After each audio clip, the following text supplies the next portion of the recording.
అందరికీ నమస్కారం. మనందరికీ తెలుసు గౌరవ ముఖ్యమంత్రి గారైన జగన్మోహన్ రెడ్డి గారు ఆంధ్ర రాష్ట్ర అభివృద్ధి కోసం, ముఖ్యంగా విశాఖపట్నం అభివృద్ధి కోసం ఎంతగా పాటుపడుతూ ఉన్నారు. విశాఖపట్నాన్ని ఒక అంతర్జాతీయ నగరంగా అభివృద్ధి చేయడానికి ఎంతగానో కృషి చేస్తూ ఉన్నారు. ఈరోజు మా ఉత్తరాంధ్ర ప్రజలు జగన్మోహన్ రెడ్డి గారికి నీరాజనం పడుతూ ఉన్నారు. దానికి ఉదాహరణే మన సిద్ధం సభ.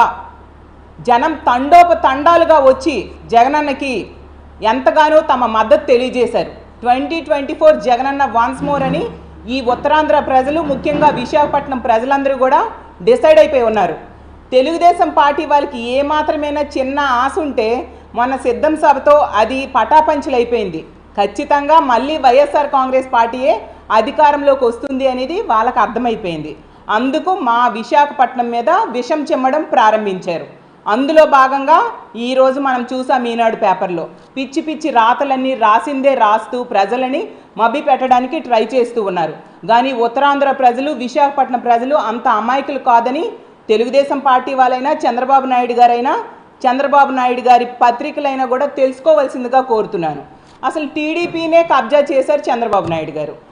రామోజీరావు గారు చూస్తే అతను మొదట 2 ఆఫీసులు, ఒకటి విశాఖపట్నంలో, తర్వాత ఏమో విజయవాడలో ఓపెన్ చేశారు.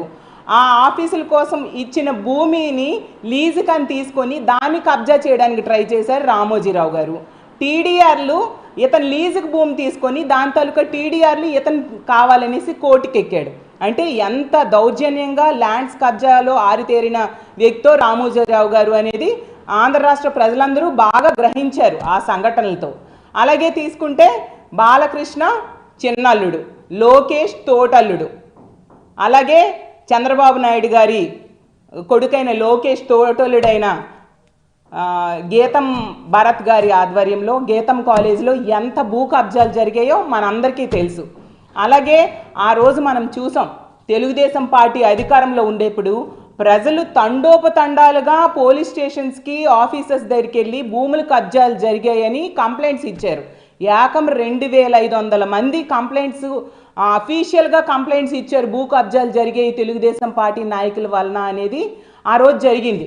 ఎందుకు? సాక్షాత్తు తెలుగుదేశం పార్టీ మంత్రి అయిన అయ్యన్న పాత్రుడు గారే 1700 ఎకరాలు తెలుగుదేశం పార్టీ నాయకులే, గంటా శ్రీనివాసరావు గారు వాళ్ళ బ్యాచ్ కబ్జా చేశారని చెప్పి తోటి మంత్రి ఆ రోజు కంప్లైంట్ బహిరంగంగా మీడియాలో చెప్పిన విషయం మీరు మర్చిపోయారేమో. మరి అప్పుడెందుకు ఈనాడు పత్రిక రాయలేదు? ఇప్పుడు లేనివి ఎందుకు రాసి ప్రజలు మభ్యపెట్టడానికి ట్రై చేస్తూ ఉన్నారు? ఒక్క భూ యజమానైనా ఇప్పుడు ఎంత కబ్జా జరిగిందని ఎక్కడైనా ఈ మధ్యకాలంలో మీరు విన్నారా? నిజంగా మీకు అంత నమ్మకం ఉంటే మీరు కోర్టుకి వెళ్ళొచ్చు కదా.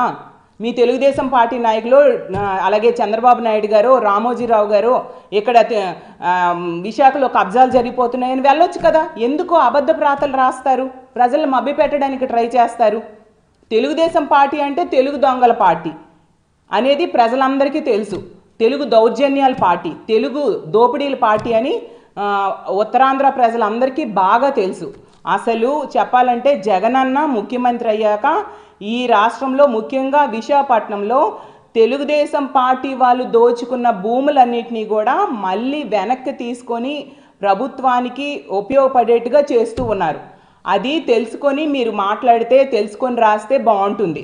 మనం తీసుకుంటే జగనన్న ముఖ్యమంత్రి అయ్యాక మండలాల వారీగా అనకాపల్లిలో 2.3 ఏకర్స్, ఆనందపురంలో 104 ఎకరాలు, అచ్యుతాపురంలో 0.28 ఎకరా, అలాగే భీమునిపట్నంలో 58 ఎకరాలు, గాజువాకలో 50 ఎకరాలు, ఇలా మొత్తంగా తీసుకుంటే గోపాలపట్నం, కసింకోట, నర్సీపట్నం, అలాగే పద్మనాభం, పరవాడలో 32 ఎకరాలు, పెదగంట్యాడులో 0.4 ఎకరా, అలాగే పెందుర్తిలో 16 ఎకరాలు. ఇవన్నీ కూడా జగనన్న ముఖ్యమంత్రి అయ్యాక తెలుగుదేశం పార్టీ వాళ్ళు దోచుకున్న భూముల్ని మళ్ళీ వెనక్కి స్వాధీనం చేసుకున్నారు. మొత్తంగా ఇలా తీసుకుంటే 430.8 ఎకరాలని తెలుగుదేశం పార్టీ వాళ్ళు కబ్జా చేస్తే వాటన్నిటినీ కూడా ప్రభుత్వం మళ్ళీ తిరిగి స్వాధీనం చేసుకుంది.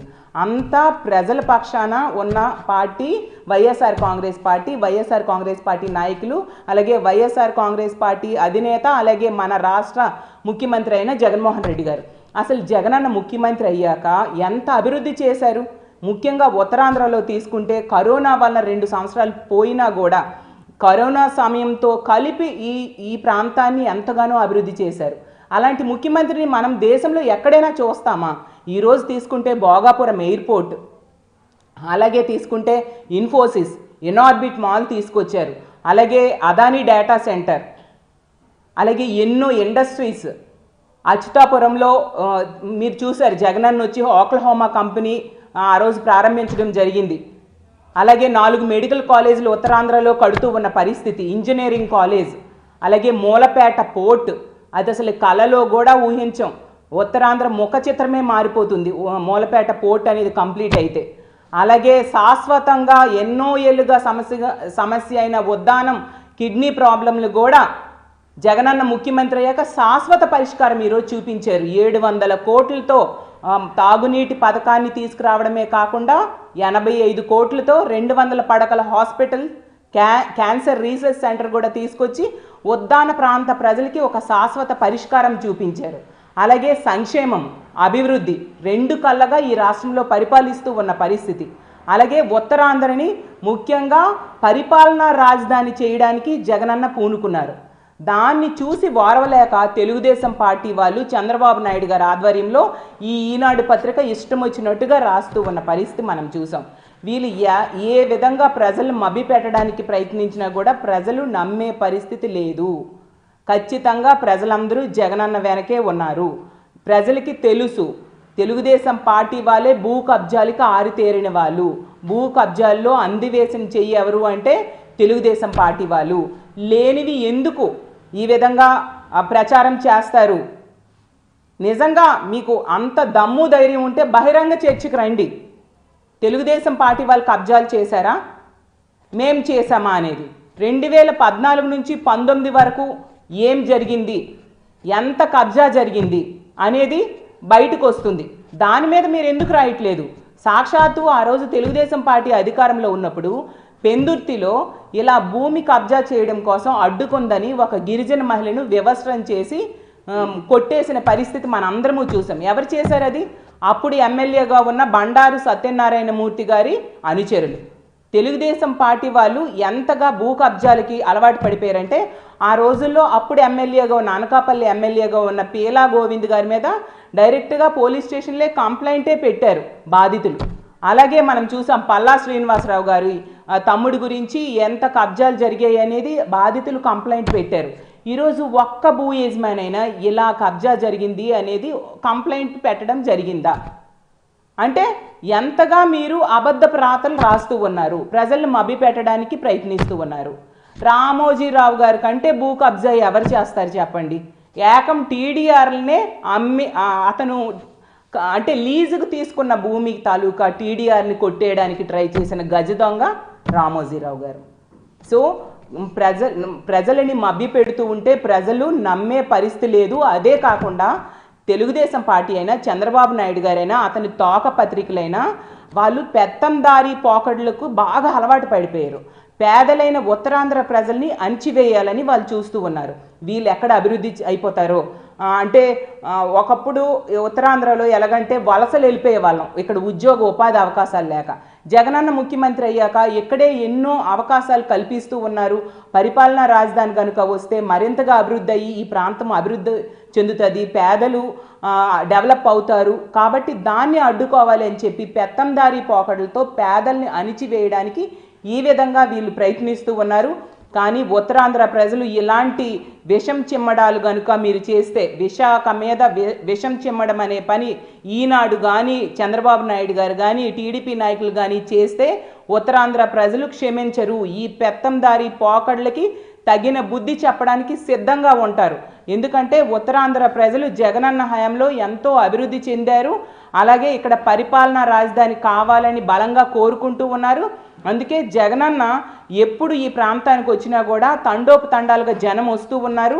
ఈరోజు అలాగే ఆడుదాం ఆంధ్ర కార్యక్రమానికి జగనన్న మా ఉత్తరాంధ్రకి ముఖ్యంగా విశాఖపట్నంకి వస్తూ ఉన్నారు. కాబట్టి ఉత్తరాంధ్ర ప్రజలు ఘన స్వాగతం చెప్పడానికి సిద్ధంగా ఉన్నారు. కాబట్టి దాన్ని ఏ విధంగా అడ్డుకోవాలి, ఉత్తరాంధ్ర ప్రజల మనసుల్లో విషం చిమ్మాలి అని మీరు ఇలాంటి ప్రయత్నాలు చేస్తూ ఉన్నారు. కానీ నీ పెత్తందారి పోకడల్ని ప్రజలు నమ్మే పరిస్థితి లేదు. ఇలాంటి పనులే రిపీటెడ్గా చేస్తూ ఉంటే, రాసిందే రాస్తూ ఉంటే ప్రజలు మీకు కఠినమైన శిక్షలు వేయడానికి సిద్ధంగా ఉన్నారు.